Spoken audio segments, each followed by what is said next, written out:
50 years old female complaining of severe colicky pain in this region where I placed the probe, and this is the right lower quadrant of the abdomen. Now let's see what we are getting on the ultrasound. There is an impression of bowel, dilated bowel.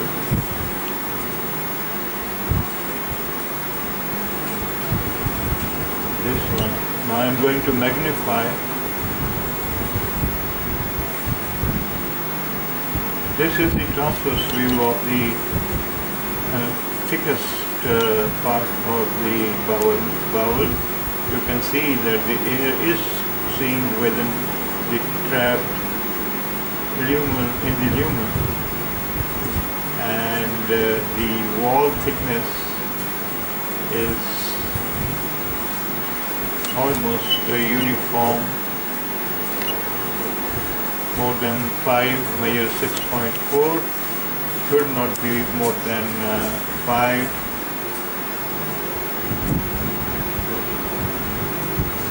Now this is the wall of the bowel, measures 6.5, measures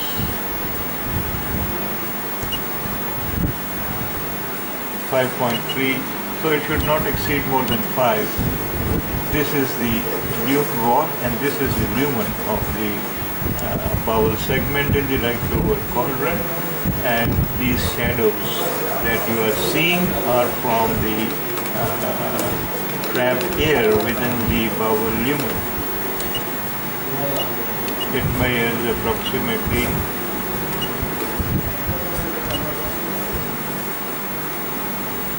4.3 centimeter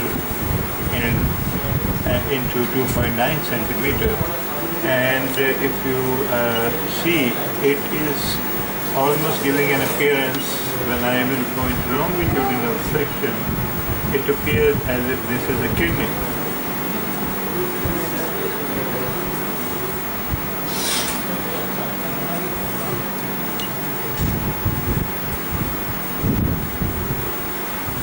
Now you can see it gives the shape of, as if you are seeing a kidney with say this is the lumen, this is the cortex, and this is the central sinus hypocomplex like this.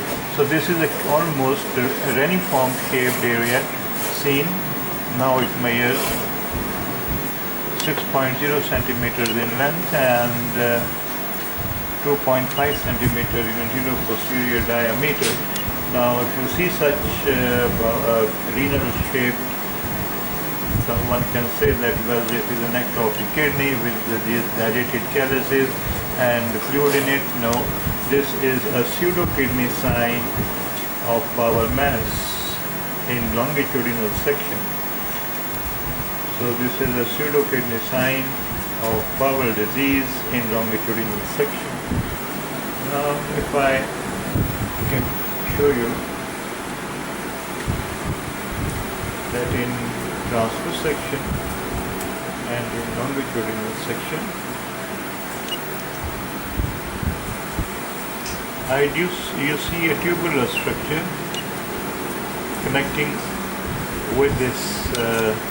This is the tubular structure, and it is connecting with the bowel mass. Now the proximal area, which gives a tubular appearance, proximal part of this bowel related mass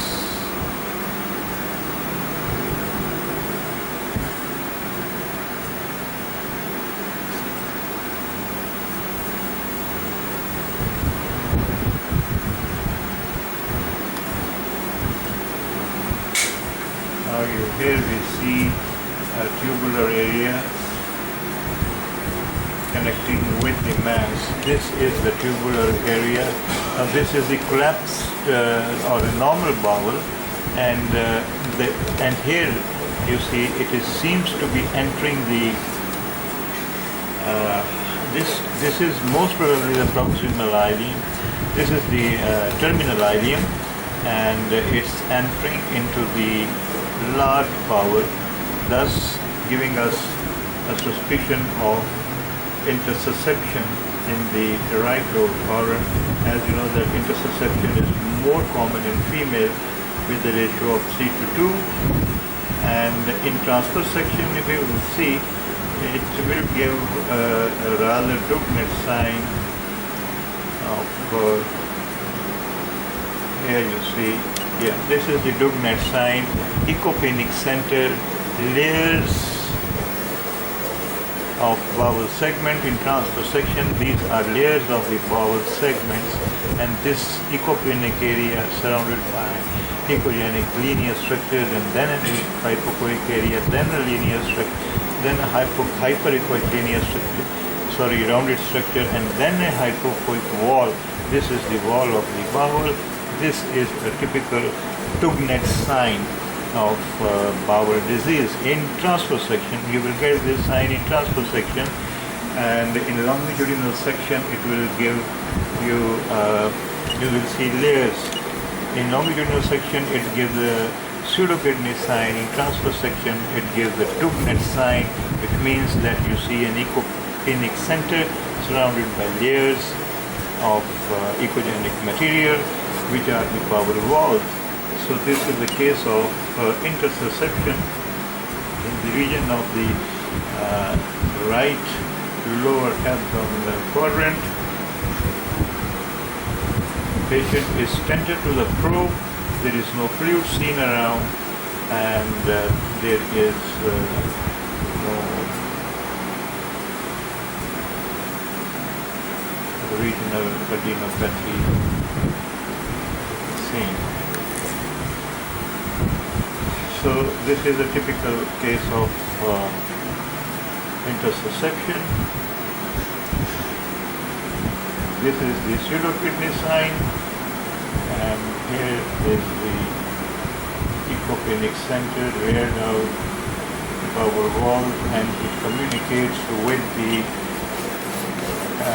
segment of a clasp bowel. Now this is most probably a terminal ileum which is entering the large bowel. Thus, sonographically, the appearance is consistent with intussusception.